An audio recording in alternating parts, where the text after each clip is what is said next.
everyone, I'm Kevin Nelson. Here's a look at what's going on this week in the news. We begin with news from the Vatican. At the end of his general audience this past week, Pope Francis expressed his concern over U.S. President Donald Trump's recognition of Jerusalem as the capital of Israel.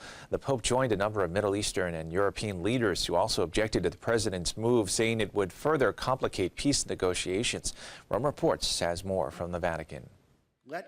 Pope Francis has said he's deeply worried by Donald Trump's decision to move his embassy in Israel to Jerusalem. Sia impegno di tutti a rispettare lo status quo della città in conformità con le pertinenti risoluzioni delle Nazioni Unite. The Pope reminded that Jerusalem is a unique city, sacred for Jews, Christians, and Muslims, who venerate the holy sites of their respective religions, which makes it a city called to cultivate peace. Prego il Signore che tale identità sia preservata e rafforzata a beneficio della Terra Santa, del Medio Oriente e del mondo intero, e che prevalgano saggezza e prudenza per evitare di aggiungere nuovi elementi di tensione in un panorama mondiale già convulso e segnato da tanti e crudeli conflitti. Officially, Jerusalem is a territory disputed between Israel and Palestine, the subject of international negotiations. For that reason, no country has its embassy to Israel there. Donald Trump wants to open his there, though. This gesture would justify Israel's position. The Vatican supports a two-state solution for the Holy Land with independence, recognition, and secure borders for both Israel and Palestine. At the same time, the Vatican consistently has called for a special status for Jerusalem, particularly its old city, in order to protect and guarantee access to the holy sites of Judaism, Christianity, and Islam. In news from around the world's largest archdiocese will soon have a new archbishop. Pope Francis has announced a successor to Mexico City's Cardinal Norberto Rivera Carrera, who submitted his resignation June 4th upon turning 75. Rome Reports has more on the appointment. Pope Francis has appointed Carlos Aguilar Retes as the new Archbishop of Mexico City. The 67-year-old has been a priest since the age of 23. He has served as president of the Latin American Bishops and the Mexican Episcopal Conference. The decision was already being anticipated since November 2016, when Pope Francis appointed Aguilar Retes a cardinal. The Pope regards him as someone who builds consensus and has the ability to reach agreements with people. I see this call from the Pope to be a member of the College of Cardinals as a sign that Mexico has something to say to the world. And so, I am very grateful to God, and am asking for help and protection in order to fulfill the mission. The new head of the church in Mexico expressed his gratitude via social networks and also asked for prayers. Carlos Aguilar becomes the successor to Cardinal Norberto Rivera Carrera, who held the position for 22 years.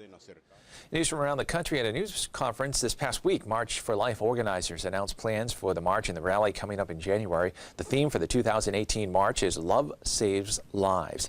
And this year on January 18th, a day before the rally in March, the March for Life organization will host a conference and an expo. The march will then take place on January 19th at noon and will begin on the National Mall between Madison Drive and Jefferson Drive, and then proceed down Constitution Avenue, headed toward the U.S. Capitol, and then proceed outside the Supreme Court. For more details on the march and rally, you can visit marchforlife.org. More news from the Vatican. The Vatican tree lighting ceremony took place this past week at St. Peter's Square, featuring a 92-foot spruce tree from Poland and a nativity scene donated by a Benedictine abbey.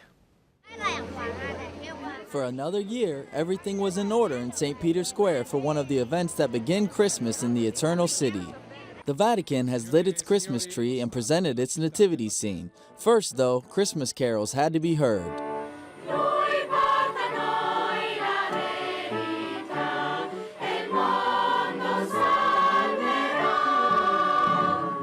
A choir from Montevergine, from which the display emanates, and a band from the Polish forestry body, where the tree comes from, sang the songs. The nativity scene was donated by the Italian Abbey of Montevergine and was built by one of the most important workshops in Naples. According to Neapolitan tradition, the scene is placed among the ruins of a temple. These little ones brought the ceremony a tender note. The children from Montevergine exchanged gifts with kids with cancer and other youth from Spoleto and Norcia, two communities hit by severe earthquakes a few months ago. As the afternoon wound down and the moment grew close, the wait was enlivened by more music, until the nativity scene was lit.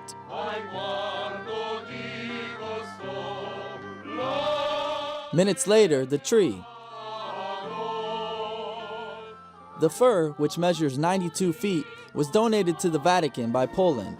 In recognition of this gift, the band played the Polish national anthem. It's decorated with clay ornaments made by children admitted to the cancer departments of various Italian hospitals. The nativity scene and tree will remain lit in St. Peter's Square until January 7, 2018, the day the church celebrates the baptism of the Lord. And finally in the news, Sweden's first cardinal was back in Rome in December to take possession of his titular church, Michelangelo's Basilica of St. Mary of the Angels and Martyrs. While in Rome, Cardinal Anders Arborelius talked to Catholic News Service about a growing Catholic church in a very secular Sweden. Just over 1% of Sweden's 9.9 million population are registered members of the Catholic Church. However, according to the Cardinal, the number of Catholics probably is nearly double the official 116,000, mostly because of the large number of Catholic immigrants and refugees in the country, as well as a significant number of people joining the Catholic Church. Between 3,000 and 4,000 people register each year as already being a member of the Catholic Church, and another 100 people on average are baptized and join the Church each year, making it one of the few countries in Europe where the Catholic Church is growing. And that is all the information we have for you this time. I'm Kevin Nelson. Don't forget, you can keep up to date on Catholic news throughout the week with Catholic Newsbreak right here on the Catholic TV network.